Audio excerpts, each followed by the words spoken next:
Hi, Dave Feldberg, Coastal Real Estate Group. I'm sitting here today with Ryan Howell, with Coastline Home Inspections.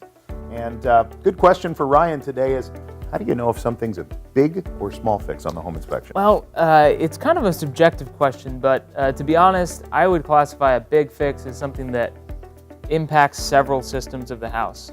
So for example, if we had a failing foundation on one side of the house and it was kind of sinking down, it's going to start to move and impact structure. It could impact plumbing and electrical lines and that sort of thing. So in that situation, yeah, it's kind of a big fix to get involved there because you're going to be having several trades involved.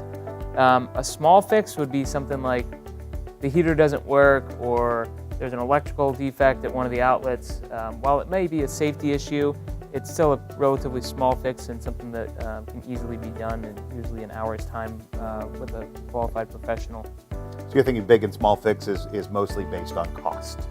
Generally, yeah, cost and therefore time and level of complexity for remedying that problem. Okay, good tips. Thank you very much, Ryan, and contact us. We'd love to hear from you.